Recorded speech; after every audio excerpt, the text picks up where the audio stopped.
Welcome to Dodgers Dogs. As part of the Dodgers Daily Network, Casey Porter here. So glad you decided to tune in. Joined, as you can see here, by Coach Barakoff. Coach, super excited to have you on today. Let me actually get your reverse mirror going here so we can read that beautiful shirt you got on there. Hey, show us your duds, man. That's beautiful right there. Let's go. Now, you do know that we lost 2 out of 3 to the Giants. You're still repping that shirt? Absolutely. Come on now. Not even the All-Star break yet. Hey, what'd you think about the weekend, man? Crazy weekend, wasn't it? Well, I mean, listen, what I have learned watching this Dodgers team is that every game is like the World Series for the opponent, and that's just what it is now. You lose 2 games to the Giants, and Giants fans think they won the series. I mean, that kid today was fist pumping every strikeout, and what a cool story he was. But I mean, it's 1 game in the standings. It's it. We're going to be fine. I'm tired of the meltdown of we didn't win. We didn't sweep somebody. You know what I mean? It's like we've dominated the Giants. It's the first time we've lost a series to the Giants in 2 years. We're all right, Dodger fans. Just everybody relax a little bit. And CT3's hitting. And who's been saying that? We have. We are supporting our dude. Not only have we been saying he's hitting, we've been telling you why, the adjustments he's been making. And they've been working. I know they didn't get into it. They talked a little bit about it, about his hands and this and that. But the thing is, if you look at that home run, Coach, where did it go? Right center. You and I have both said for a long time of Chris Taylor, the way he lifts at the front of his swing, hey, it's great when things are going great and your timing's perfect, because your timing has to be perfect at the front of your swing like that. But when your timing's not perfect, things aren't going great. You have to let the ball get deeper, because that's the flatter part of your swing, the more consistent part of your swing. And so when you see Chris Taylor hitting that thing up the middle to the opposite field gap, that's when he's really in tune. So it wasn't just the home run. It's actually how he hit the home run that was so exciting for me. Yeah, and I don't know if anybody watched the pregame. Kristen interviewed CT, and he talked about how he was in such a bad place at the beginning of the year. Yeah. And he didn't feel like he was part of anything. And, he talked about the support of management, of Dave Roberts, sticking with him, and how a lot of people wouldn't. And now he said he's finally figuring some things out, like what you're talking about. And it's like, as fans, fans are calling for, his head. But Dodgers were not going to do anything with him. And it showed. And he's been crushing the ball here in his last 20 at-bats. I mean, he's hitting over 400.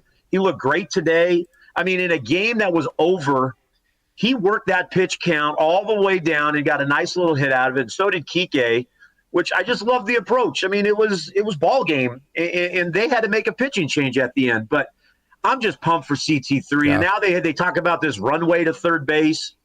I'm really excited about that, because that means Gavin Biggio is going to be more of a bench guy. And we're going to let these dudes, CT3, who's hot right now, stay in there and keep hitting. So I like what they're doing.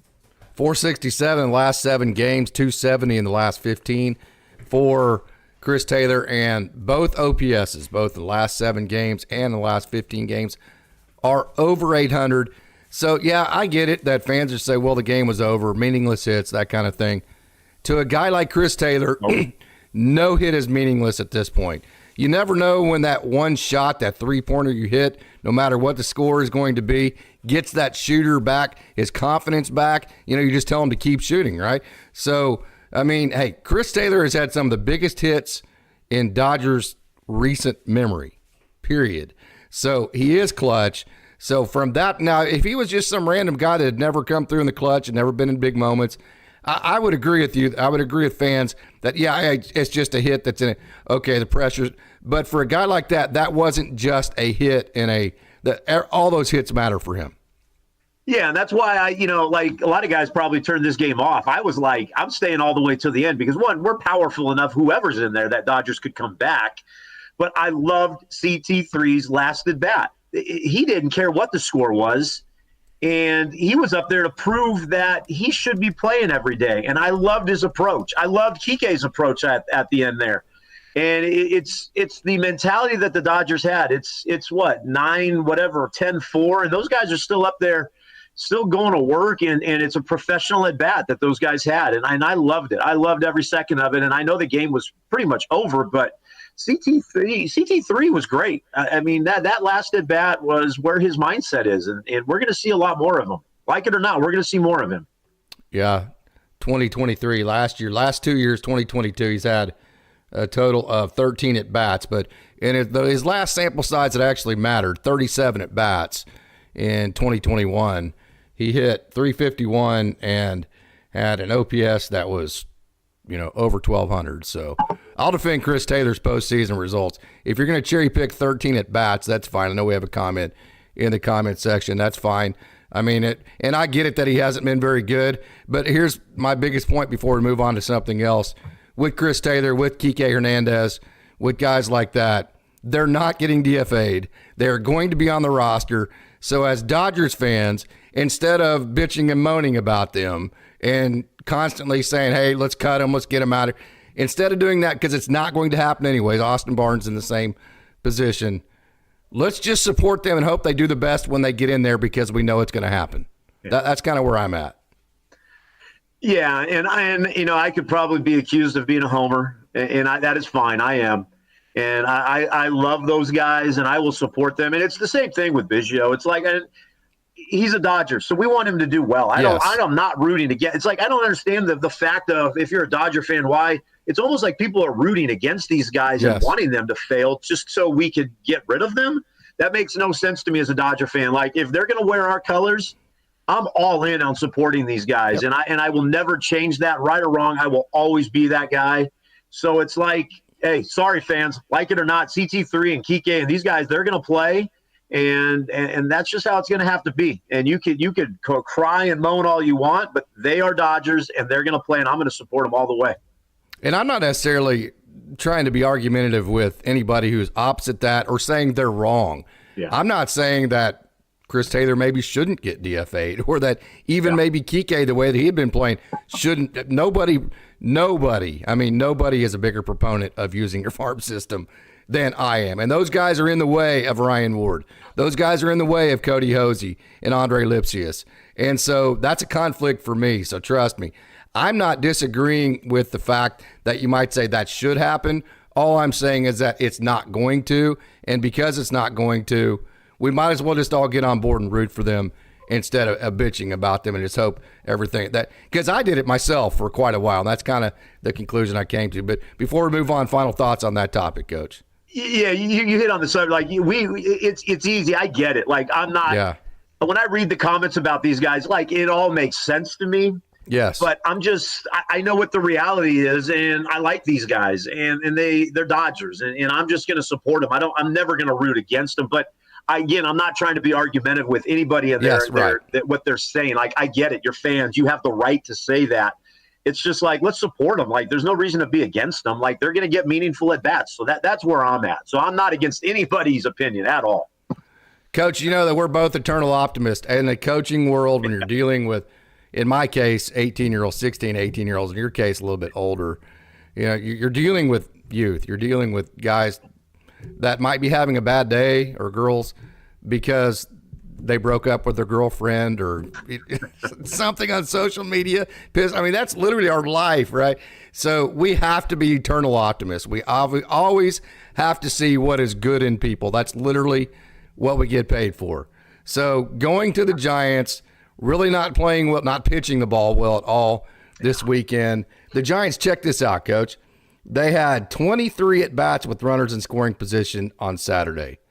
They had 19 at-bats today with runners in scoring position, 47 total at-bats on the weekend with runners in scoring position. Tyler Glasnow, your ace, didn't pitch very well. Big Maple, who has been okay this year. His ERA's 4.5. He's going to eat up about 100 innings this year. That's about exactly what you wanted out of your fifth starter. And the only start that you got that was good, you lost that game. Yeah. How in the hell did the eternal optimist to me is thinking, how in the hell did we figure out how to win one of these games?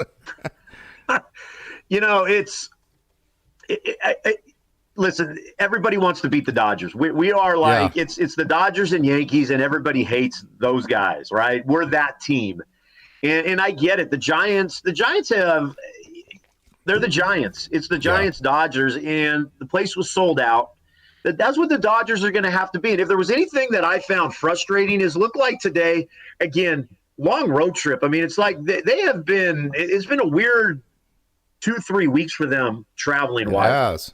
So like, let's not forget they're human. So they might be very tired.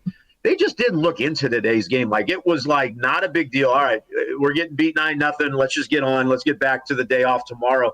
That was my only frustration with it. And they were going to leave Paxton out there to die anyways because the bullpen has been so taxed with you fully expected Glasnow to go 6, 7, 8 innings, and he did not. What did he go, 3?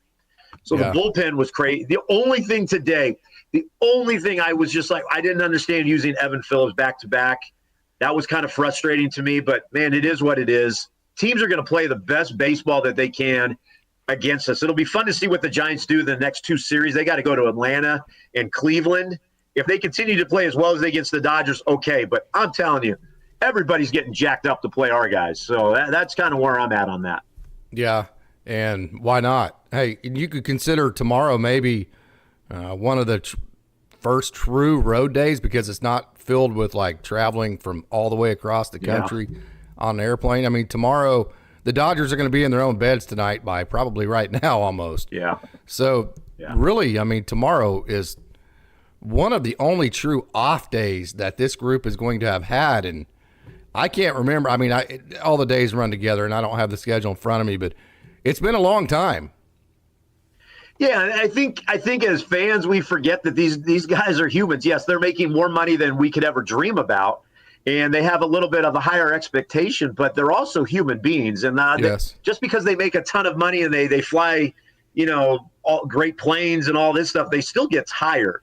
And I think we sometimes forget that as fans. Like, these dudes still are traveling. They're staying in hotels. There's a lot of pressure them on the road for tickets, for all of that stuff. And it's like, you got to give them a little bit of a break. We're not going to go 162-0. I think that's what we thought going into this season. Like, there's no way they're going to lose. Baseball is a lot different. Here's what I was thinking the other day. I was telling somebody, baseball is a lot different than like the NFL. The NFL, there's 18 weeks. You get a full week of preparation. Baseball, it's day after day after day after day. And it'd be perfect in baseball. Again, to be a Hall of Famer, you go 3 for 10. You're in the Hall of Fame hitting 300. So baseball is a very tough sport. It's different than any of the other professional sports. It absolutely is. And then also another silver lining is this weekend, Coach, you entered the weekend with a 7.5 game lead over the Padres. You finished the weekend with that same 7.5 game lead. Exactly. I mean, we're still top 6 records in all of baseball. And it's, you heard the argument, I just want us to get into the playoffs. We've won the division before and we've dominated, and then we get to the play. Guys, we're playing good enough baseball. Yeah. And I think the Dodgers that we saw in New York were what the Dodgers we're going to see. I don't want to say this because I can't. Maybe they're getting bored a little bit. Like, all right, we got to go here and play this game. Dog days, Coach.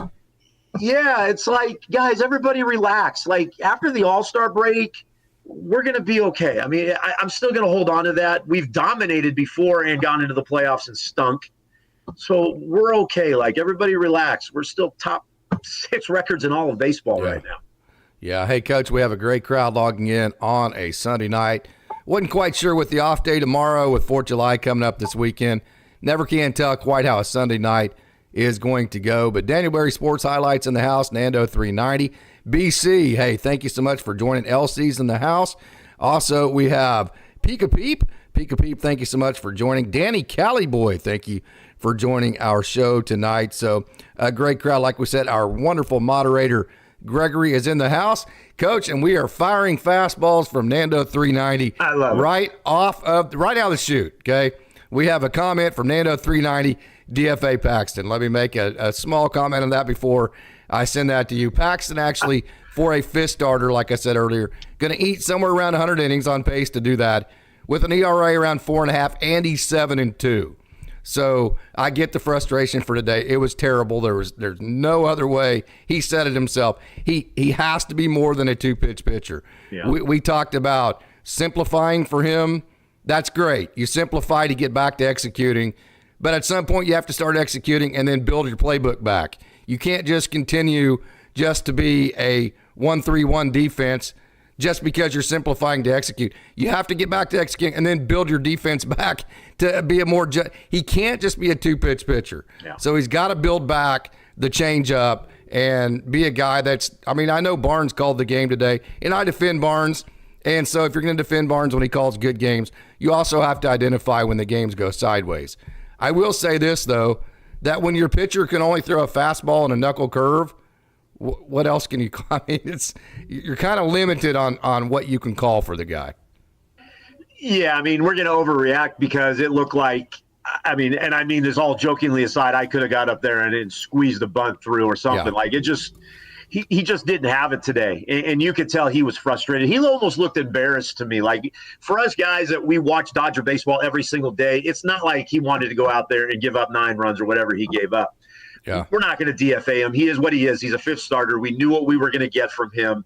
Now, if you want the honesty, I don't trust him in a playoff situation. Correct.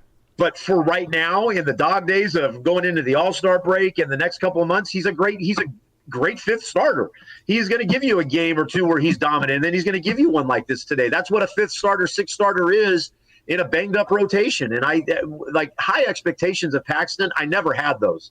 Right. Now, I'm disappointed in today's outing, but he just didn't have it. I mean, Glasnow didn't have it. We're not going to DFA Glasnow, and he didn't look good either. But let's hold our horses a little bit. Paxton's been pretty good leading up into this game. He hasn't been outstanding, but, I mean, today was a tough one. But I get it. Like, let's DFA him. That's an easy comment. Yeah. I can't defend the two-pitch. He's a veteran, man. He's got to have more than 2 pitches at this point. You know, I talk about the process versus the results all the time. That's not a good process look at this point for Paxton. You mentioned it. You don't trust him in a playoff setting. I don't think there's a whole lot he can do moving forward short of just a complete 180 and just being completely dominant to change Dodgers fans' minds on that. Yeah. So having said that, at some point you got to go, okay, this guy's not a playoff factor. He's just eating innings so we can get the regular season over. When that becomes the case for James Paxton, why would you not bring up Justin Robleski and let a young guy who's going to actually be in your system for a long time have those innings so they can gain? Now, not saying that you would bring him up auditioning them for the playoffs, but if you're not auditioning James Paxton for the playoffs either, why not give that to a young guy to give them experience so they can have that rolling into next year? That would be my point there. That would be the argument for DFAing Paxton. Yeah, and you and I are probably the most, in Austin too, we love our farm system, and we are always advocating for those guys to be brought up. So I was going to let you say that. Like, that makes more sense to me. And I've always been a big, let's bring our younger guys up. But Paxton, you know, it's the typical major league response. I mean, he's been there. He's a veteran. Yeah. You're expecting him to bounce back. Now, I can't predict this, but, like, he would be one of those guys you might see, like, weirdly go on the IL all of a sudden. Yeah, Knack's right. going to get more, like what you're saying. But, you know, Knack's going to slide into that spot. But it's like Paxton's going to have those one bad game, 2 good ones, a bad game, a couple good ones. But, like, DFA, and it doesn't make sense to him because you can eat his innings throughout the season. But, yeah, it's like I would love to see a younger guy. Like, I would love Knack to be in that spot, like, to be that guy, because I love what he's doing, and it seems like everybody else likes what he's doing. But I get what the Dodgers want out of Paxton, but, like, let's just not, like, expectations need to lower with him. Like, we shouldn't be high expectations on him. I just think you need to take the approach with him that – because, see, the way that I evaluated him, you said you didn't have high expectations. I had high hopes because he had the big fastball and all that I thought the Dodgers could work with. And he's been okay. And I'll say he's been a little bit of a disappointment for me in terms of the hopes that I had for him. So the way that I evaluated him was I never thought he would ever had even a smidgen of a chance to be a postseason starter. Even I've said that all the way back to when they acquired him. What I thought they could do with him is get his, like right now, he's a 2-pitch mix.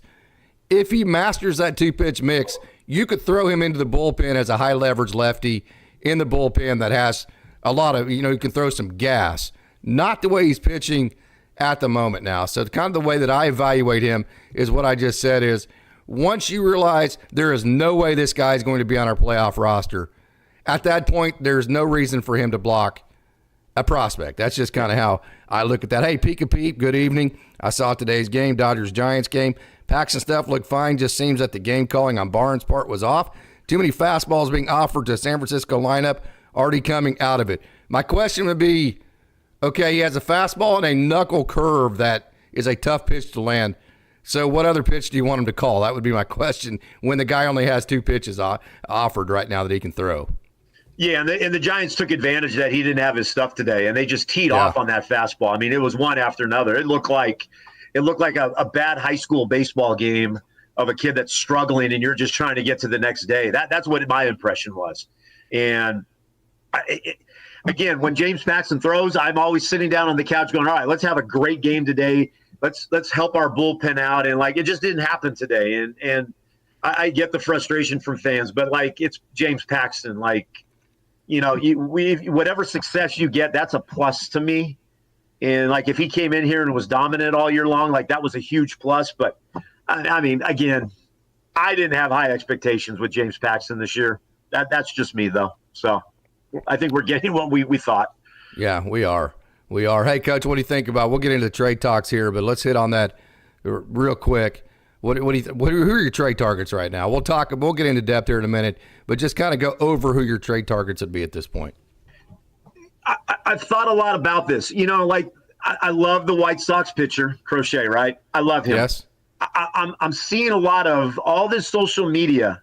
We're not getting rid of Rushing and Jose De Paula and these guys. So I personally have kind of pushed myself away from the trade talks. Okay, good. We have to have a pitcher. I totally understand that.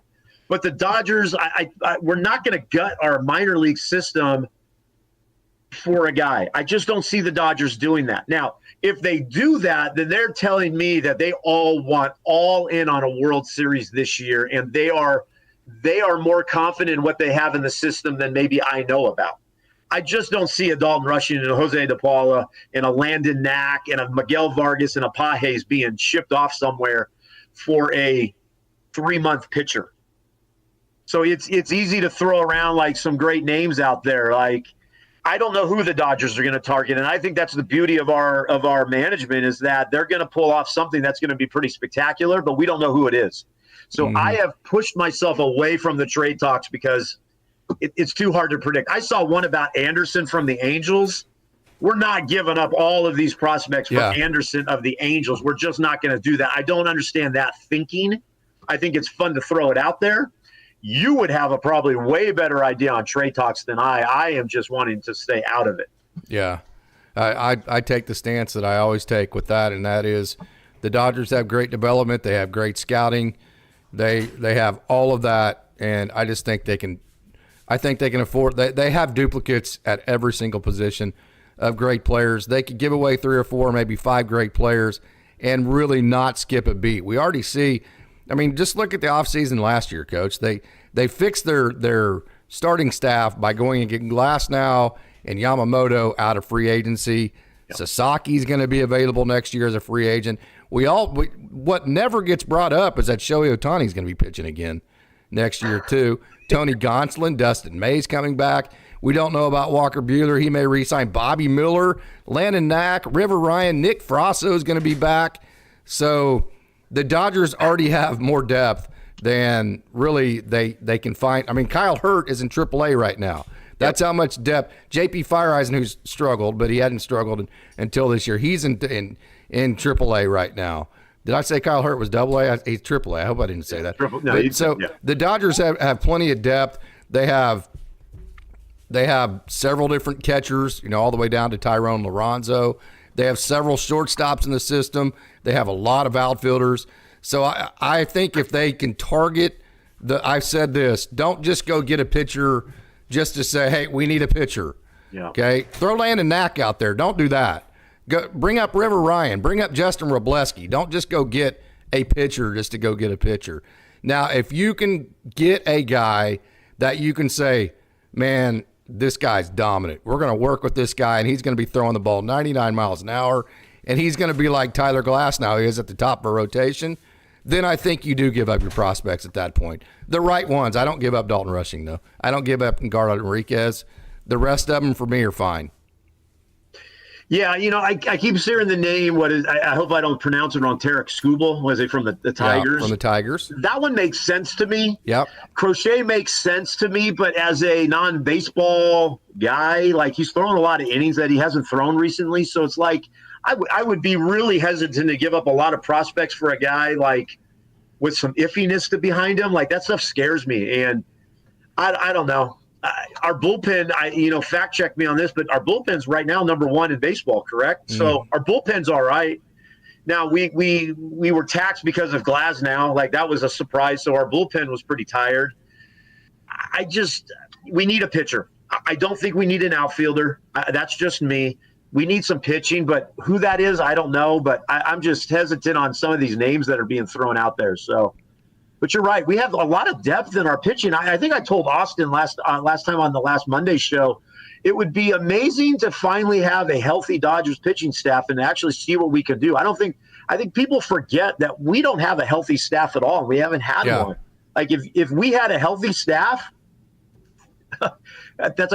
we'd be crazy good, like really crazy good. It's a testament to our management, how good we are right now with all of the injuries we have in our pitching staff. It absolutely is. And, hey, Coach, I'll tell you what, another Optimist comment, and I know that probably gets old for fans to listen to. That's fine, though. That's just the way that my brain works. I was super proud of the team on Saturday.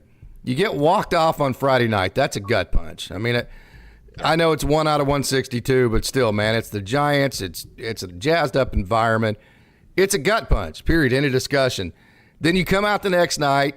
Tyler Glasnow gives up a run in the bottom of the first inning, and it's like, oh, my God. Then he gives up 4, and you're like, damn, man. Right? I mean, for lesser of a mentality type of a club, for a team that had less grit, it's, hey, boys, we got a 7.5 game lead. Let's get this next hour and a half over with. Let's go drink some beer. Let's give the 1 out of 162 speech, and let's go have a good time. That would have been real easy to do for the Dodgers. Yeah, and that's my point. It's like we put 7 runs up. Like it was the most unexpected 7 runs in the 11th, right? But like today, maybe you and I are together on this. Yeah. But I sat there and I never turned it. And I thought, you know what? Who knows what could happen? It's the Dodgers. Like they did make a little comeback at the end. Yeah, and I mean Shohei, struck out 3 straight times or whatever it was, but he came up and he gets a hit. I never give up on the Dodgers this year. And sometimes I feel just from a coaching perspective that they don't sometimes they just go through the motions. All right, it's another series. All right, let's just get a couple games here and let's get on to the next one. But I always think that they could come back. And that night, 7 runs, hit after hit after hit. Like that's the Dodgers I foresee when we get down to playoff time. Like they're going to turn it on. And that's a scary thing as a coach, and you well know this, that you can't always turn those things on and off. You got to get consistent with it. I am hoping as the season draws on, that's how we're going to play towards the end, and it's just going to roll through. That's what I'm hoping. Absolutely. And the thing is you use so many relievers on Saturday. Sunday was either – so, yeah, today was flat, but I'm telling you, when the other team comes out into scoring and scoring and scoring, and your pitcher, and I don't mean this to throw shade on James Paxton because baseball is hard. Trust me. I hope this doesn't come off that way. But when you're standing out there and you're looking at your pitcher and you see no relief in sight, you're like, oh, this dude just doesn't have it. Yeah. He's not going to figure it out today, and we don't have a bullpen available, and we are going to lose this freaking game. I mean, you're human. You hate to think like that, but that happens to human brains because everybody on the Dodgers team knew that James Paxton had to wear this one. And they also knew, because they know him well enough, he only had 2 pitches and he wasn't going to figure it out. So that makes it – I know the offense was flat too, and it looked – but there's reasons for that, and I think that was all set by the start from James Paxton. No game is ever lost by one guy. But when your pitcher is flat like that and you have no real recourse to turn to at that point – then I just think that creates a flat environment. Yeah, and fans that watch them all the time, they look flat from the get-go. Yeah, they did not have a fire like they did. And again, if we watch them enough, you're going to have days like that. I mean, we're not always going to win every single game in baseball. Baseball is so different. Again, I brought up the analogy earlier. It's not like the NFL where you have 4 or 5 days to prepare for Sunday. It's not that way. Baseball is day after day after day, and it's hard for human beings to always be up, always. And if you want to argue with me on that, that is perfectly fine. Like, that is the one thing I will not back down from. It is hard every single day. I don't care that they make millions and millions of dollars. It is hard for human beings to every single day to be on top of their game all the time. And I saw the Dodgers as a very flat team today. Yeah, to Motley, good evening. Just one of those games. Seem to be saying that a lot this year. I think this time it's genuine. We did have production at the bottom of the lineup. That's a good – so at this point – we do this all the time. You get your ass kicked. It's not a good game. It's one of those to where you walk in the clubhouse, locker room, whatever you want to call it, and you go, guys, I ain't even looking at the film of this. We're throwing the film of this in the trash can. We're burning it. Nobody's allowed to watch this crap. Nobody's allowed to talk about it again. As far as I'm concerned, it's tomorrow. We move forward to this. Then as a coach, what you do is you sit down and you go, okay, are there any bright spots of this? Is there any momentum that was built by any one player or any one situation that we can actually address some positivity to this situation and bring maybe the player in and express that positivity? The bottom of the lineup definitely would be that. Kike Hernandez, Chris Taylor. So that's definitely a positive there.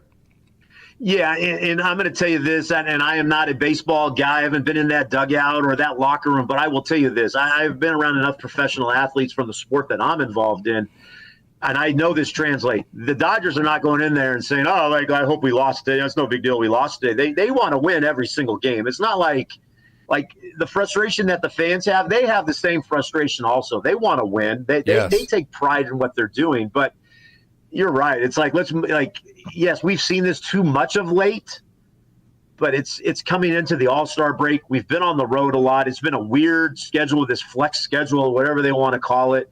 New York back to New York. Now we're Colorado. I mean, that's a tough deal. Like, let's just hold our horses a little bit. Let's get through the All-Star break. Let's take a break. Again, we're on great track. We're on a 100-win pace about. That's pretty doggone good in baseball. It is. It is, but I'll say, yeah, the Dodgers are extremely talented, but I will say Norm has a point here, Coach, and I do agree. I like to ride the fence. Sorry, I'm going to agree with both of you. Right? Actually, I'm pretty good at. That's not the right way to put it. Actually, I'm probably pretty bad at giving my opinion way too much. Let's put it to you that way, okay? So I do agree that hey, the Dodgers in the overall grand scheme of things, everything looks great, but I also do think there's some unbalance to the roster that needs to get fixed. I mean, I just think there are leaks that you see in this boat that you can't ignore, and because your goal is not to win the regular season, the goal is to be airtight whenever you get to the playoffs. So Norm says, seems like new issues are popping up in different spots on this roster. It's not happening all at once, but the fact it's all over the place indicates that the roster is not balanced. It's like that whack-a-mole. It's like you feel like you kind of put duct tape over here, you got this leak fixed, and it seems like another one pops up over there. So I do think there is something to say that this roster is not complete. It's not balanced. Okay, I just looked. Second best record in the NL right now. Yes. 52-33. Norm is right, though. I would never – I totally agree with Norm. Something is off. Yes. Something is off, and I don't know what it is. There's something odd. It might be that we play a lot of different guys. There's a lot of different movement. Like Rojas, part of me wants to say just play Rojas. He's our hottest hitter. Put Will Smith behind the plate every single day. Like that stuff makes sense. But Norm is correct. It's hard. You cannot lie about it. There is something weird about the team right now. I don't think it's a bad thing. There's not internal problems, but there's something off, and you're right. I can't put a finger on it. There's an energy that's just kind of weird, isn't it? Maybe are we thinking too much into it? Yes, at 52-33 and the second best record in the NL. Okay. But Norm is right. As a fan, you sit there and sometimes you say, something's weird today. I think Norm, he's hitting on a good spot, and I don't know what it is. But at 52-33 and with 7.5 games up, what are we also 10 up on Arizona? I like where we're at going into the All-Star break, and I still again, it's easy to say. I still don't think we're playing our best baseball, and I think when we do, watch out. It's going to be lights out. I mean, right now, even the Yankees are starting to struggle a little bit. I mean, it's baseball. I mean, Yankees are in second place right now. Yeah. And everybody said the Yankees are going to be the World Series champions. Like, it's baseball. Like, it's a tough sport. I know that you mentioned you checked out of the trade deal, but so let's not necessarily say names. Let me give you a scenario, because Showtime's saying Randy Rosarina, Bo Bichette would be awesome. Both very talented players. Both players that aren't having very good seasons. So would you be in favor of the Dodgers trying to fix this roster that we've been talking about that's not as airtight as you'd like it to be, on the premise of, well, we're getting talented guys that we think that we can reclaim them to the top of their game, although they haven't been good this year? Is that a premise that you would want to go down if you're the Dodgers? Or would it have to be somebody that has shown you right now, there's no fixing to them. They're going to come in and be plug and play. All you need them to do is to be what they've been so far this year. It's a good question, isn't it? It's a great question. Now, I'm going to say this. You get those guys and they don't hit, then Dodger fans are going to lose their minds. How did we do this? And why did we trade for this? And that's probably because I pay too much attention to social media and the Dodgers, Facebook, all those groups I'm in. And it's like, those names would be great. You go back and look, I love Bo Bichette. I think he's a stud. The guy, there's some really good players that I would love to see the Dodgers have, but is it worth it? Like, to me, I like what we currently have. Is it safe enough? Because he's not having a really good year. I mean, is it safe enough to say, oh, the Dodgers will fix him? The culture, getting in this clubhouse will make him a better player. Is that safe enough? Sure. Yeah. Yeah, they're talented, right? Like, the Dodgers are going to surprise you. Like, I remember sitting there and, like, all of a sudden we had Manny Machado. Like, the Dodgers are going to do something that's going to be great. Now, let's not, like, I'm going to go crazy and say something here. What if the Dodgers don't do anything? Like, what if they sit, like, we are just convinced that they're going to make a move and go for something, and everybody is saying that, from the media to the fans. Like, it's the Dodgers. Like, you can't predict what they're going to do. They might just say, you know what, we're going to get healthy, and I like what we've got. You just never know with the Dodgers. Yeah, and that's why it's fun to be a fan of the Los Angeles Dodgers, man. They're always keeping you on your toes. I think part of the thing that, of course, the Dodgers did go after Garrett Crochet, and I've said many times, my grandpa taught me this, hey, you can think something's valuable how you want it to be valuable, but it's only as valuable as somebody is willing to pay for it. So you can say, hey, my truck's worth $100,000, but if the highest offer you get ever is $2,000, then in the real world, your truck's only worth $2,000. So the White Sox can say Garrett Crochet is worth however much they want, but until a team is willing to pay that, he's only worth what the Dodgers or whoever it is willing to give up for him. So the problem with a guy like Garrett Crochet, I think Tyler Glasnow is a big factor that in why you hesitate to get a Crochet, because Glasnow might already be getting to his innings limit. And then if you go get another guy that you're going to have to kind of really monitor, because they're in the same boat as Glasnow, that they're also getting to their innings limit, man, now you're talking about two of your starters that are really having to throttle it down. You're having to monitor. Plus Yamamoto, who God knows how that's going to come back. I mean, I've been positive about that scenario. I've had that injury. I think I know what's going to happen. I can't guarantee you or tell you what's going to happen. I mean, he could never come back. I mean, you never know just how bad those are. So I think Glasnow throwing as many innings as he has to make the Dodgers more cautious to go get a guy that they have to monitor like a Crochet. So you said everything that I don't know how to say right there. Yeah. Like, I like Crochet would be great. I mean, he was great against the Dodgers, dominant. Yeah, he was. But I'm worried about his arm. He's injury prone. Luis Robert is injury prone. That is a concern to me. Like, and you're right, Glasnow is getting to that innings limit. It's like that stuff is worrisome to me. And that's why I've kind of like wanted to step back a little bit from the trade talk, because you could drive yourself crazy with all the scenarios. Yeah, you can. And again, the Dodgers could give up a ton of prospects for that. Absolutely could possibly happen. Or they don't do anything. Or they go after a couple names that we're not familiar with, and we're going to question it, but they're the Dodgers, and you're right. Their scouting system is phenomenal. We just don't know. Yeah. And I'm excited to see what happens, but I'm a little leery of some of the names and the injuries and the arm situations, and pitching is so scary to me. Coach, and the evaluation system. So I talked to an Angels pro scout who was scouting the Dodgers minor league system in Tulsa the other night. Sat next to him, talked to him for a minute, didn't bug him. I mean, he's busy, but I did bug him enough, kind of just because it piques my curiosity. So the Dodgers in their pro system, like Jack Murphy, their pro scouts, they have specific teams, and so they get to make a specific schedule of the guys that they think might get DFA'd or guys that are in their mind. So the Dodgers have an immaculately larger. Yeah. It's not just the way that they pay their major leaguers. It's the fact that they're able to pay, like the quote that was given, we just don't have the funds to assign certain teams to our pro scouts. We just kind of have different targets here or there.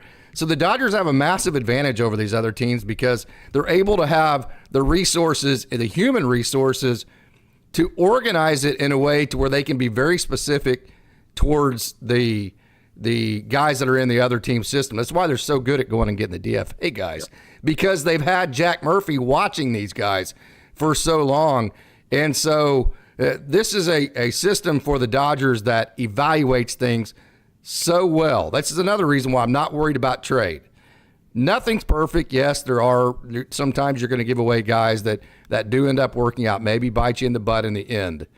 But by and large, the Dodgers have a really darn good batting average as far as the guys they trade away being the right guys to trade away.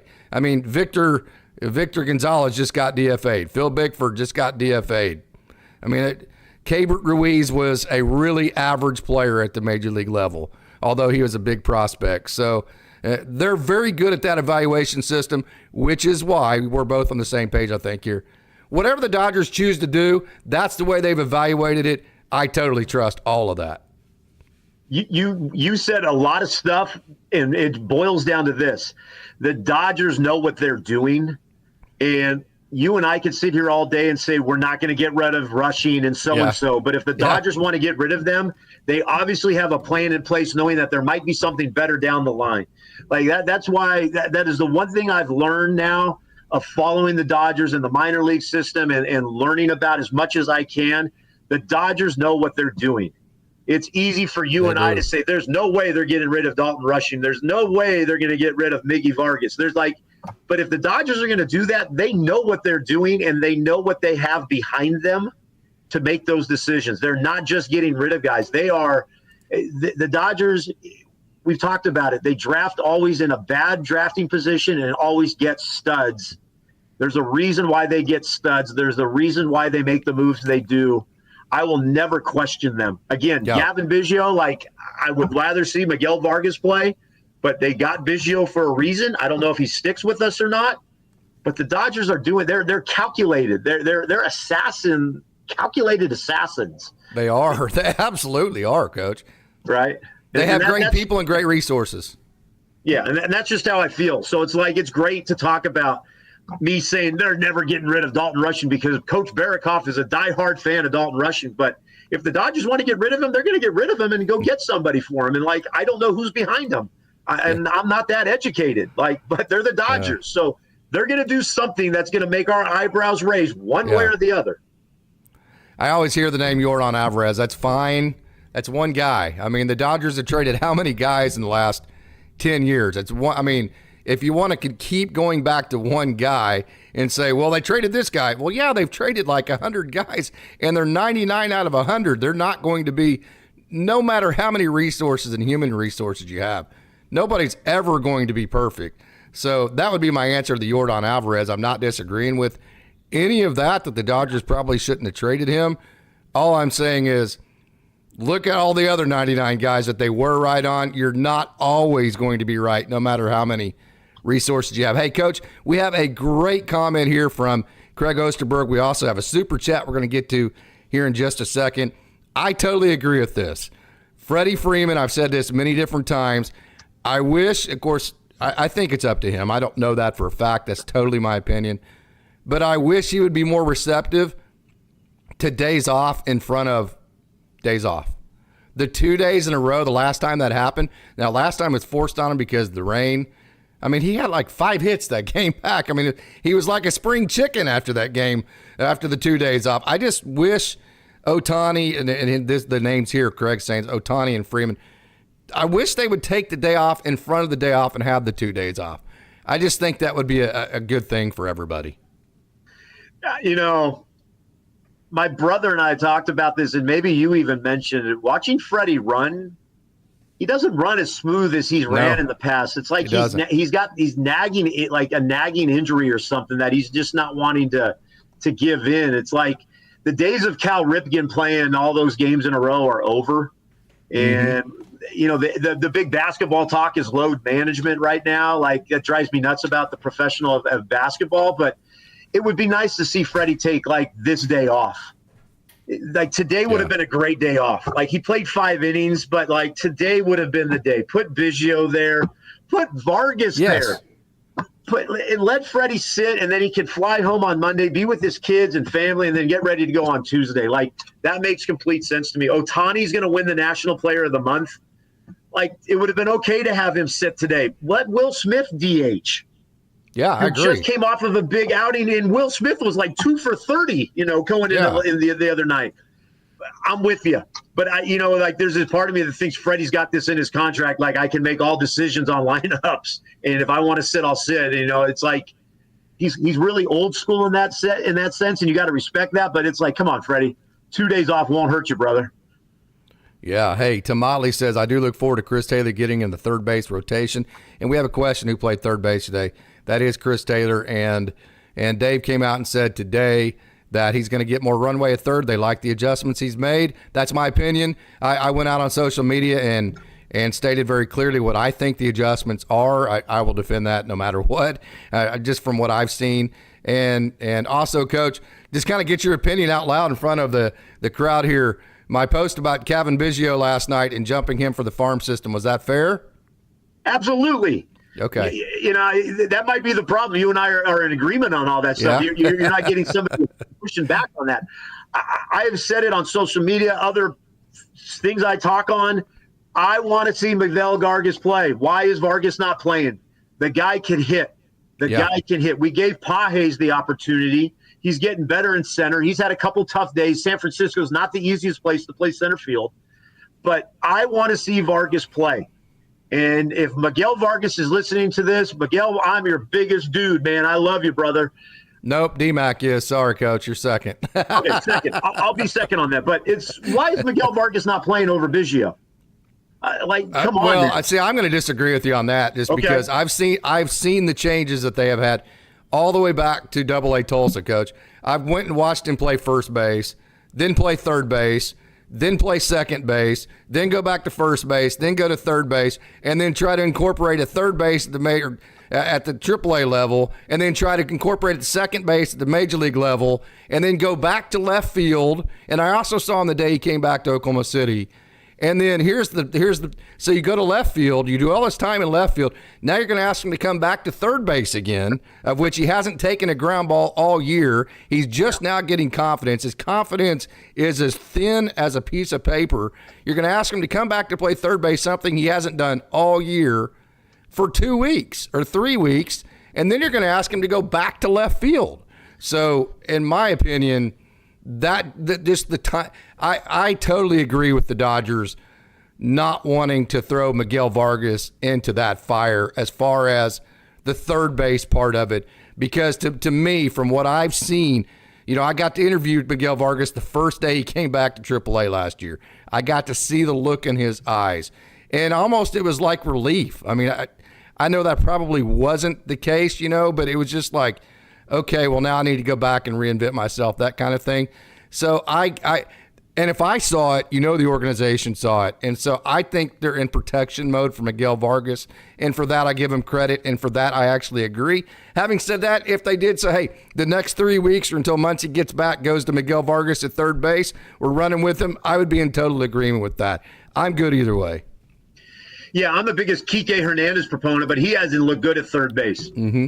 So I like CT3. CT3 looked really good at third. I just like you put all the reasons why Vargas is not getting the at bats. I just want to see him get at bats. I don't care where. Yeah, right. The dude needs at bats. He's a hitter. He hits. I just want to see it. Yeah. I don't care where it's at. But I understand you're not going to take Tio out. Do you understand my point though, and the club's point? Do you understand why? I mean, kind of see what we're saying?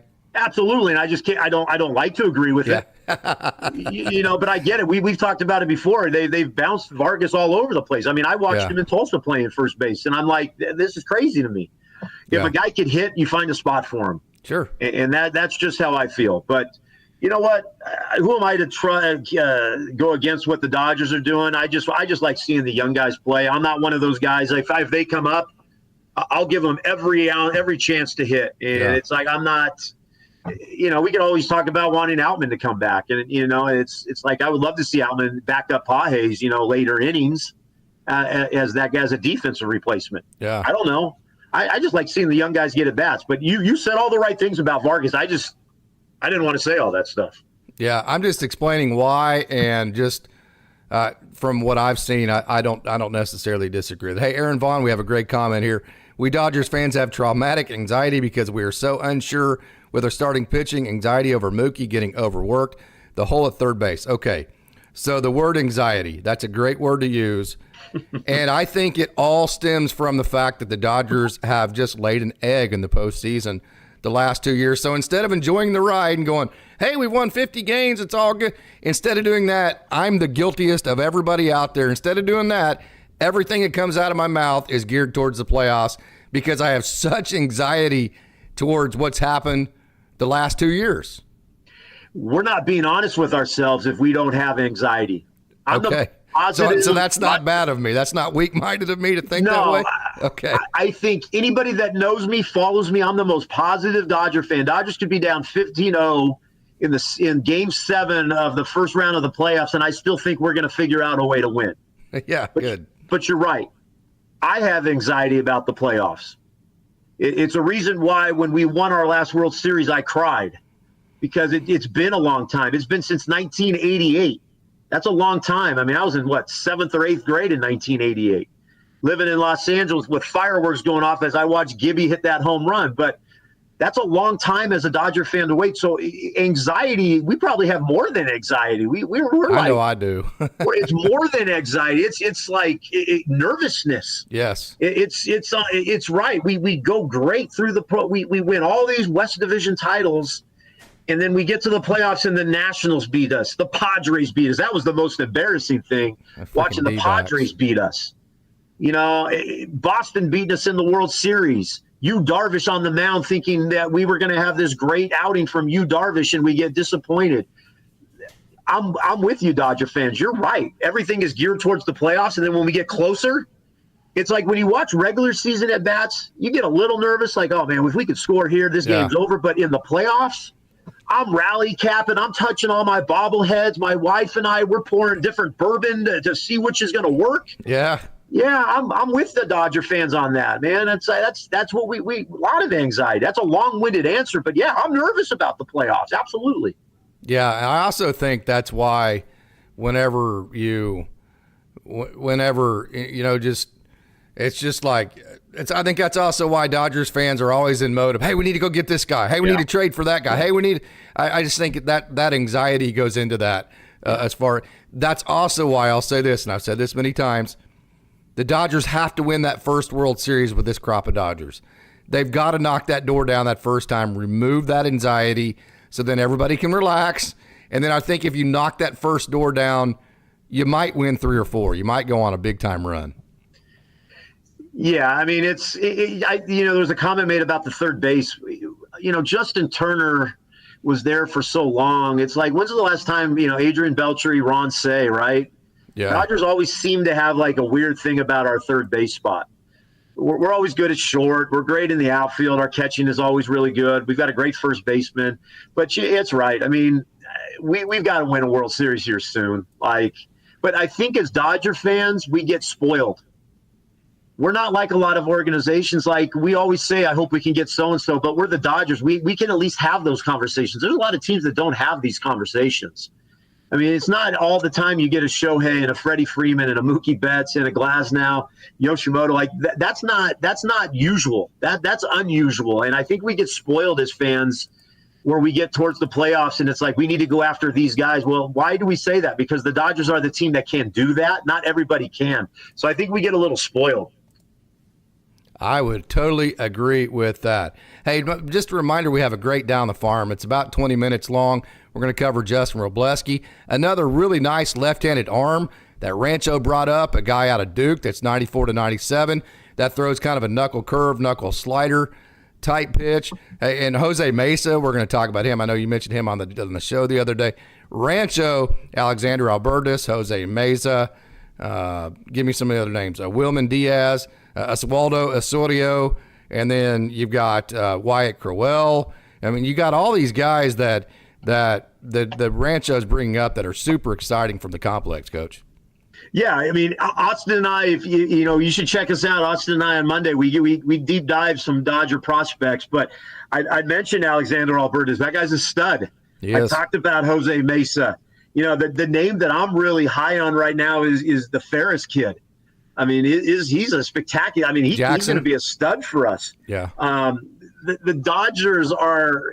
It's just we're so loaded with guys we don't even know about right now, and I say him every episode. Henry Vargas, dude. I think he's 6'4" shortstop. I mean, De La Cruz. I mean, LA De La Cruz comparisons. Like Dodgers, they've got a lot of dudes. So if they're going to trade some prospects, they know what they have behind them, and it's exciting as Dodger fans. Yeah.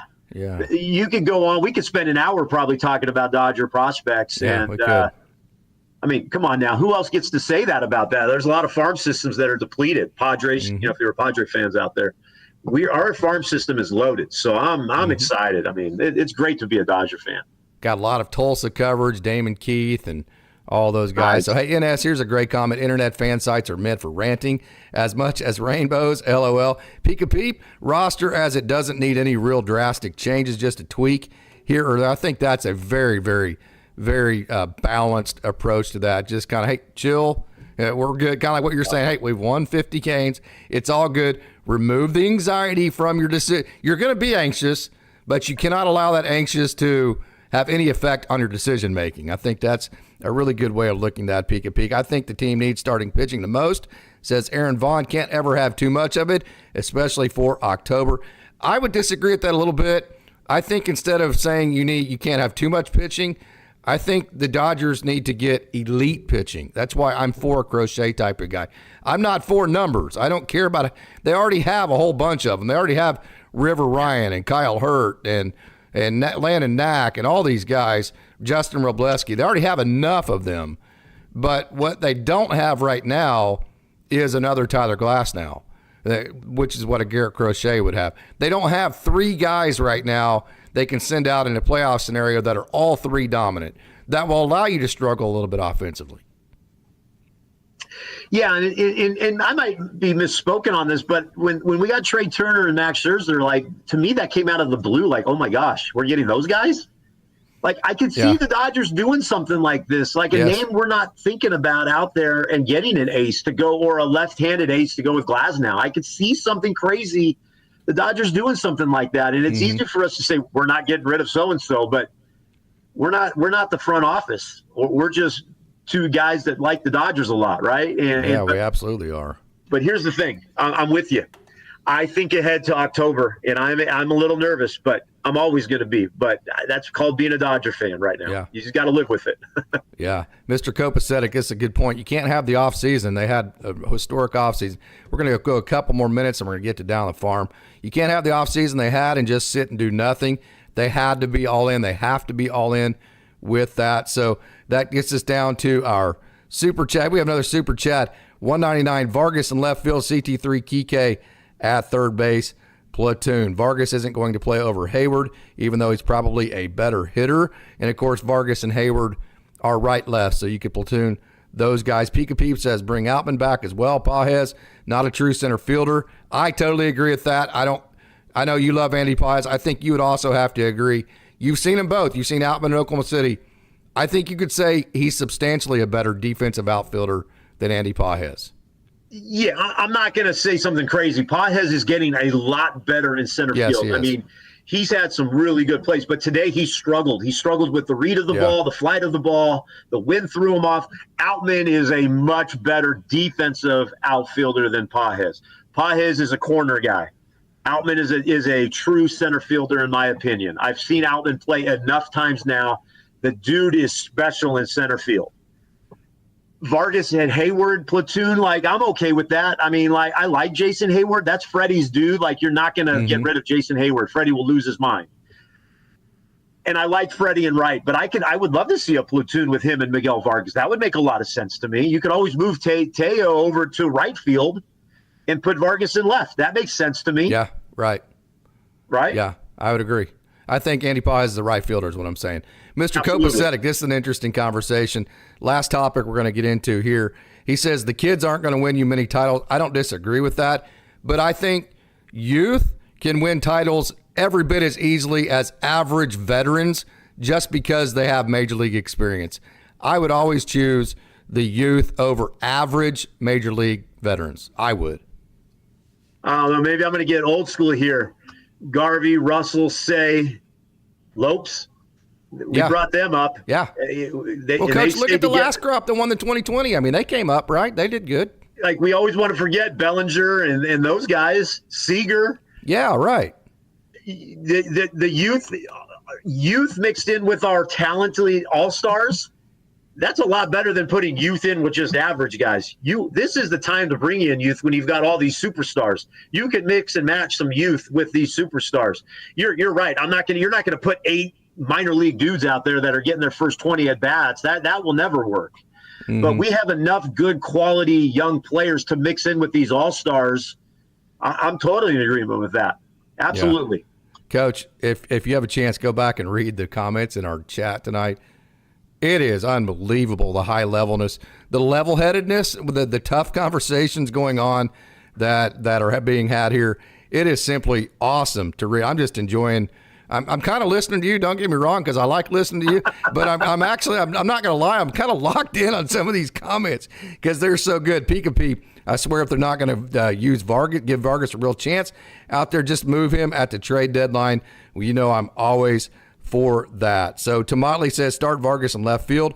Hayward backs up all 3 spots. I think that's the best case scenario. I think Hayward. I think if you put a true serum in him, I think he would tell you he's meant to be a backup player at this point that can play in advantageous situations.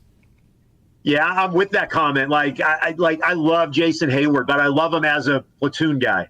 Every day doesn't make a lot of sense right now for me. Like, I'd rather see Vargas get all those at bats, and I could see Hayward would be a great backup because he's pretty good in the field. Like, he makes some very good plays. He's got a good arm for as old as he's getting.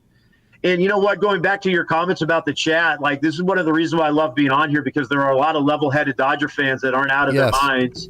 And they speak the truth, and they do. A lot of the things they bring up are good conversational pieces. They are. They 1,000% are. So, hey, last comment, 300 GJW, $4.99. Thank you so much. I apologize for it taking me too long to get to that. I'm so sorry about that.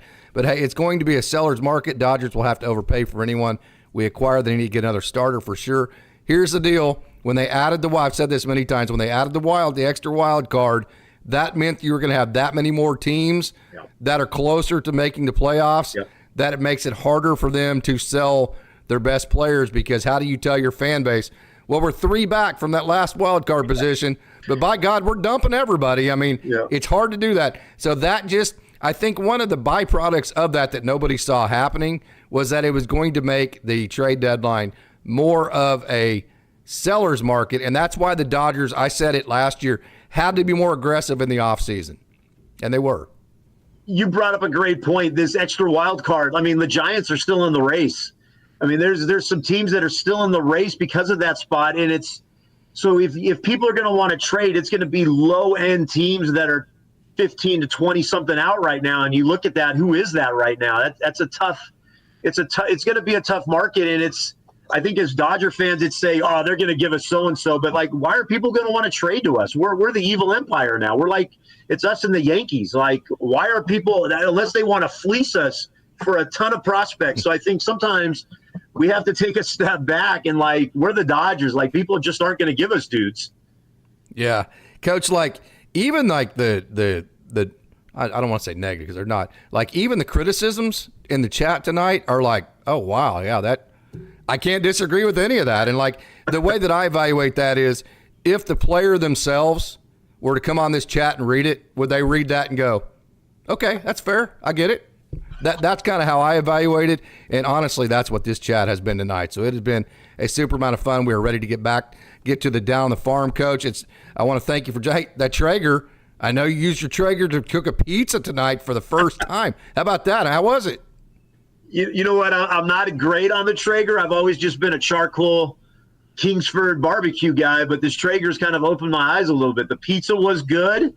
I told my wife, I don't think we're going to be, when we make the homemade pizza, it's always going to go in the Traeger now. So if anybody's out there that's these Traeger experts, Coach Barikoff on X, hit me up, man. I'd love to hear all the secrets and the tips. But great show, Casey. I mean, I love this. I look forward to this, and the comments and everything's been awesome tonight. People are just killing it tonight. They are, Coach. Hey, so with that, we're not going to waste any more time. We're going to get right to it. I'm going to be a little bit up front here. My video, I'm not sure if it loaded or not, and my preview on this is not showing. So if it doesn't work, there may be an awkward second or two. I'll flip over to my normal way that I do it. I'll just have to flip back. So if it doesn't work the first time, give me a second and we'll get after it. So with that, let's get right to it. Let's take a trip down the farm.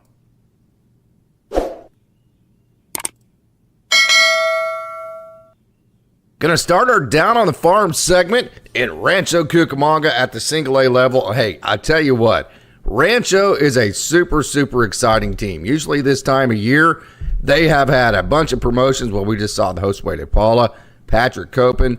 They have all these guys go up, and then until the draft hits in and they get the new players in that they just got drafted last year, it was like Patrick Copen. A couple years ago was Dalton Rushing, that kind of thing. This is usually one of those parts of the year that's really dog days of summerish for them. Not this year, though. We've seen Alexander Alberto come up, Oswaldo Osorio, he come up and be very exciting. Well, here is a very exciting pitcher that is making his way back from the University of Duke, who was drafted last summer. If you've never heard of him, that's because he's coming off of Tommy John surgery, and he is just now getting back. This young man's name is Luke Fox, and I really like his pitch mix. You're not going to see it in this video right here, but his mix, I do have it confirmed. I actually have messaged with him, and I've also talked to the scout that actually found him out of the University of Duke, Jonah Rosenthal, the same scout that found Peyton Martin in the 17th round out of high school. I don't know the exact area that Jonah has, but I'm assuming it's Jonah Rosenthal because I got a message from him. That is the scout in that area, and then also Peyton Martin being from North Carolina. That's in the same state as Duke, so I'm assuming that's Jonah Rosenthal's territory. So Jonah said that the fastball you're seeing here is 94 to 97. And yeah, that right there, I got a message there from Luke himself as well. That's a four-seam fastball, 93, 94, 97, somewhere in there. And then a changeup at 87 to 89. And then he has a shorter slider, kind of a cutterish type pitch. We always talk about how these guys, they're throwing, they shape their sliders differently, so call it whatever you want. So he has a shorter slider / cutter at 88 to 91. Then a bigger slider that he has a knuckle curve grip on. So it's actually labeled as a knuckle curve, but it has more of a slider movement to it. So a 4-pitch mix with a 4-seam changeup, a smaller slider cutter / pitch, and then a knuckle curve that he only threw a couple the other day as he gets back. But hey, this is a guy with good velo. He hides the ball very well, very cerebral. So I'm super excited. Another one of these guys that's been ejected into this Rancho roster, kind of like Wyatt Crowell, as far as the other lefty. Wyatt being out of Florida State has been pitching well as of late too. So Rancho Cucamonga, one of the most exciting teams in minor league baseball right now to follow. Another exciting left-handed arm that I wanted to show you here, Luke Fox. So another one of the exciting young players that has come up to Rancho from the complex is Jose Meza. You've heard a lot about him. Coach Barakoff's talked quite a bit about Meza. There's John Shoemaker, by the way, in my Dalton Rushing interview. He mentioned John Shoemaker, not Coach Shoemaker, but John Shoemaker there, the Godfather, man. He is just so well respected up and down the system by guys who are playing with him, for him, or have already played for him. Nick Nastrini mentioned him whenever I did an interview with Nick when he was still in Double-A. So Jose Meza, another one of those young guys that is super exciting, that's injecting a lot of energy into this Rancho Cucamonga team. He had a pair of base hits yesterday, including double number 9, and he's hitting .336 combined between the complex and Rancho. OPS 975. So another one of those exciting players, kind of a flat swing, very balanced. I mean, if you look at the way that he approaches this baseball, when he hits the ball, we're going to get to it here in just a second when we get back to his base hit right there. Look how balanced that is. Very balanced swing. Head's in the middle of the body. You have a really good bat angle. You know, that's a pitch at the top of the zone, so it probably dropped probably about 20 inches, maybe 21, 22 inches. Well, look at the bat angle. That's probably about a 25-degree bat angle. So a very flat path with the hands of the baseball. It has that good bat angle towards matching the plane of the pitch and good balance. And then that backside is very athletic. See this right here? A lot of times guys will actually pick up that back leg, and what that allows him to do, you see how he's getting ready to make that power L, and a lot of times that back leg actually gets picked up. You see that, and what that allows guys to do is become more athletic. You don't just get stuck. So I've mentioned a couple of times being a taller hitter on the backside, being kind of an older school type deal. Well, the more athletic you can get, the lower you can get with that lower half, the more easy power you're going to be able to generate. And the less you're going to have to turn the barrel because you're going to get down further on playing with the baseball. So a lot of guys actually will pick up that back leg to become more athletic, to just kind of release some tension there. That's Jose Meza. And so I like a lot of the ways that his swing sets up, and he had a good day yesterday. He's having a good year offensively. So, hey, we've been covering Wilman Diaz quite a bit as of late, and that's always a good thing because that means that you are playing baseball very well. We always know about the infectious positive energy that Diaz plays the game with. Yeah, I just love the way he plays. I mean, he made a play at shortstop, didn't quite make the catch, but I mean, just came screaming as hard as he could. Good speed and almost caught it down the left field line in foul territory. Always plays with infectious energy. Always, that's Jose Meza right there that you're seeing as well. Always has a smile on his face when he's playing, and just really a joy to watch. So it's great to see Wilman Diaz have success as of late. He had 2 hits yesterday for Rancho Cucamonga. Matter of fact, he had 2 doubles and an RBI, and he scored a run, back-to-back 2-hit games. For Wilman Diaz, he has hits in 3 games in a row, and he's 5 for his last 12. So good momentum for Wilman Diaz. We always talk about very talented players. Even when they're struggling, it only takes a spark to create a big flame. Let's hope that happens for Wilman Diaz. Been covering him a lot, but hey, we believe in the merit system at Dodgers Daily, and if you deserve it, you get it. This is, again, Alex Freeland. And, man, when you hit 2 home runs in one game, that was what happened on Saturday for Alex Freeland. There is absolutely reason to cover him again. This is a front of the Rolodex guy. When I was there on Tuesday, matter of fact, let me back up to whenever Tim Rogers and I used to do the Dodgers Prospects podcast. Tim Rogers, when Alex Freeland was at Rancho, and they had like Sean McClain and about 3 or 4 of these shortstop guys, and said, hey, which one do you think will get promoted to Great Lakes? This was 2 years ago, to start the next year, and he squarely said Alex Freeland. So Tim Rogers, you got to give him credit. He was the first one. Of course, I had seen Alex at UCF being a big college baseball fan, and I knew UCF was going to come to the Big 12 and eventually be an opponent for Oklahoma State as far as a conference mate. So started paying attention to them a little bit more, and they have a good baseball program, by the way. So watched him a little bit at UCF, so knew a little bit about him. But Tim Rogers really is the one that educated me the most on Alex Freeland and the type of talent he has and potential. And so Tim was exactly correct, that Alex Freeland is the one that got the promotion to start that next season, and how talented he was and all that. Of course, last year was kind of a little bit on and off. There's a lot of swing and miss. There were a lot of stolen bases. There were a lot of good things, but then there were a lot of things where you go, hey, well, if he just does this or he needs to cut out that, then he can become the type of player that we think that he is going to become. Well, then comes 2024, and all of that has happened. Alex Freeland has made himself one of the best minor league baseball players in all the minor leagues, no doubt about that. And I'll tell you what, when I was there on Tuesday, I was talking to Dalton Rushing, Damon Keith, and then also got to interview Austin Beck. I tell you what, Alex Freeland is all business. It reminds me of Ricky Vanasco, how you don't even want to bother the guy because he is just so laser focused. It is all baseball. It is all business for Alex Freeland. Very impressive the way that he sets up and approaches his work before games. One of the hardest workers in all the games. So I was super impressed just with the laser focus and the all business mentality of Alex Freeland. And I'm sure that has a lot to do with, a lot of the obstacles he had to overcome with his foot in his younger days. And just, he's this close to the major leagues. And when you get that close, especially in AA, man, I'm telling you, when you get to Tulsa, you start smelling the major leagues because it's kind of like a season, You look up, or maybe like a high school or college career. When you start as a freshman, it seems like you're going to be there forever. And then all of a sudden you wake up your junior year and you're like, damn, this is almost over. That's kind of what AA baseball is to a minor leaguer. You get drafted, you're excited about that. Then you go to the complex, you go to your first spring training, and it just seems like, hey, this is the greatest thing ever, and it's so much fun. Then all of a sudden you wake up one day and you're in AA, and you're like, dang, man, I could be one phone call away from becoming a major leaguer. So the hyper focus kicks in. That certainly has happened for Alex Freeland, and he is having just a tremendous year. How about this? His K percentage is below 20%.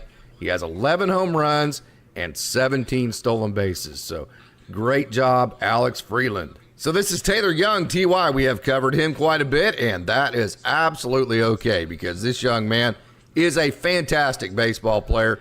27 stolen bases. That leads the Texas League. I message him every now and then, and I give him a countdown to 60. TY ended up with 56 stolen bases last year. He's on a mission to get to 60 stolen bases. Now, when I talked to him in the offseason, one of the things he said was, hey, I am team first. I want to win first. 60 stolen bases are great, but I don't want to put my team in jeopardy of getting thrown out more and losing games just so I can reach a personal goal. So TY has to reach the 60 stolen bases within a team structure. So I was in Tulsa the other night, and I was having a nice conversation about the drillers and some of the players, and got asked, hey, what position do you think TY plays every day? It was by somebody who doesn't come to, matter of fact, it was a scout, and I believe it was, I can't even remember the system they were in. I think it was the Angel system. Don't exactly quote me on that. But I said, well, yeah, he's been playing a lot of third base. He played shortstop in college. Probably his, whatever his natural position is, probably second base at a major league level. I said, but I'll tell you what, just put his ass in the lineup, tell him he's got an opponent to compete against, and just watch him play the game the way that it's meant to be played. Because TY, he steals bases, he bunts, he hits the ball to right field, he hits behind runners, he drives in runs, he table sets, he scores runs. He just kind of like Austin Gothier, Drew Avens. Put away your computer, put away all your analytics, and use your eyes when you watch this guy, and you'll have a hell of a lot of fun because he plays the game the way that it is supposed to be played. So this is a actual mound visit by Duran Olinger. That's Dalton Rushing on the left, Orlando Ortiz Mayer on the right. And the reason why I want to show you that is Duran Olinger, he is the young man that comes on in the offseason and talks about all the pitchers and does such a great job. That's not who I want to talk about, though. The Dodgers, a couple of years ago, decided to have dual pitching coaches at all their minor league levels. And it's really cool because then, like one pitching coach can be in the pen, work all the bullpens, while the other one is working with other guys on certain different things. It really works out well, and it does work out well because the Dodgers have created such a great culture and environment that there are no egos. Nobody's competing against each other. They just want to help each player. So there's context. Here's the story. that Derna Linger for the last week or so, maybe a little bit longer than that, has been the only pitching coach for AA Tulsa, and that's because the other pitching coach, Ryan Dennick, is off on paternity leave. So the Dodgers just said, hey, dude, you're having a baby, right? You're doing all this. Go have we'll be here when you get back. Go experience that, and that culture and the ability for guys to be able to take care of their home life and not feel like they're missing the largest, most important moments of their life. Yeah, hey, man, throwing a baseball, that's great. It is a big deal. We all agree with that. But moments like having you're having a baby and stuff, like, you don't ever get those moments back. And the Dodgers absolutely embrace the personal side of those things for all the people in their system. I can tell you, they totally appreciate it, and it's one of the largest reasons why there is so much buy-in from every single person, whether it be a manager, whether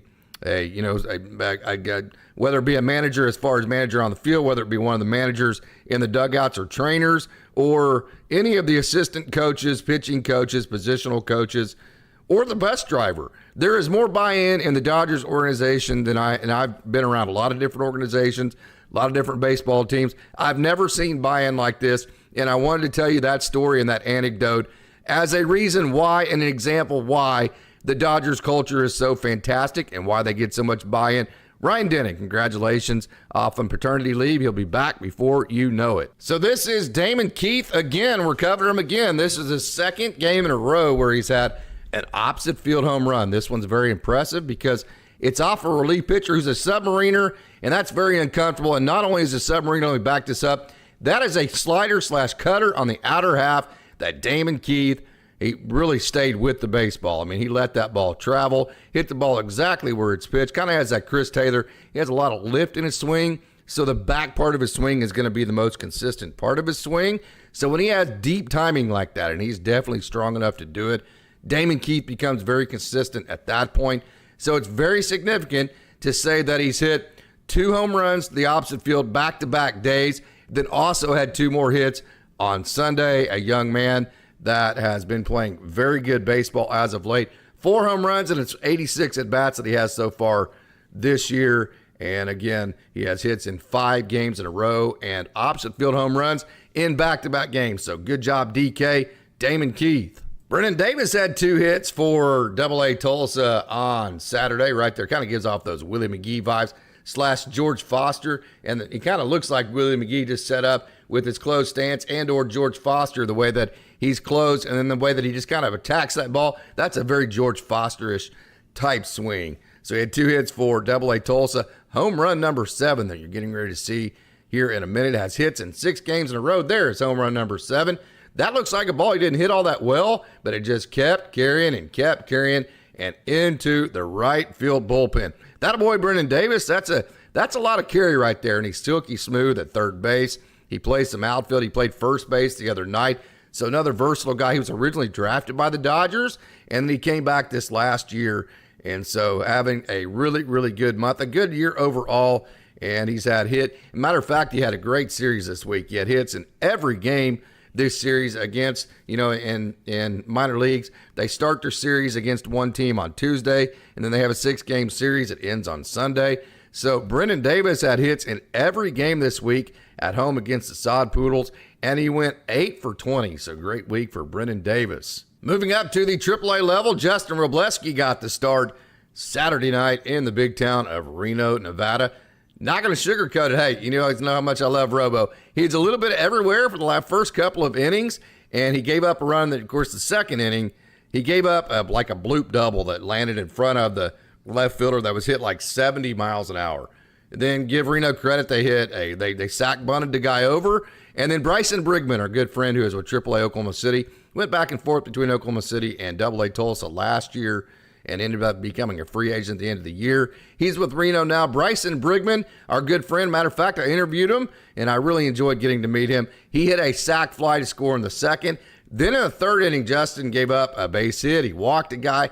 Next thing you knew, it looked up, and he had the bases loaded, nobody out, and really had to work himself out of a jam. Really went to work using that fastball that has touched 100 miles an hour in his career. Now, it's going to sit about 96 97, probably 90, and approach 98 as far as a sit. There's Cody Hosey he had 2 hits today, by the way, for AAA Oklahoma City, having a really, really nice year. I wish the Dodgers would give him some look maybe at some third base to give him a chance at a major league career. But Wroblewski relied on that slider that you're seeing and then that big fastball. As a matter of fact, you saw him just work out of it, limited the damage to just 1 run in that inning, and then the next thing you know, you look up, he's gone 5 1/3 innings and just those 2 runs. So, we talk about all the time with guys like Justin Wroblewski. We know that they're so talented that when things go perfect, they're just going to mow through the other team. Doesn't matter what level it is.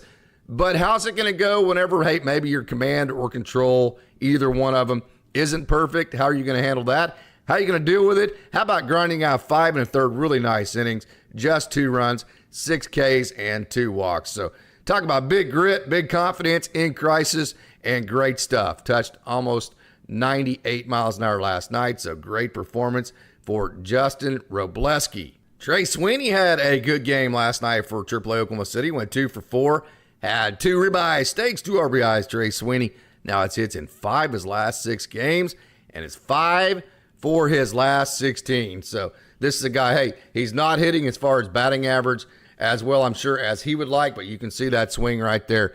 Still is a really sweet swing. There's James Albin still grinding away, trying to get back to the major league level. Had a really nice night, drove in 2 runs there, those are the 2 RBIs that he had on the night, and then turned on 1 as far as that hit goes there. So good to see Trey Sweeney. We talk about all the time with that sweet swing, man. This guy could get hot at any moment. I love just the line drive potential. I've said this a million different times.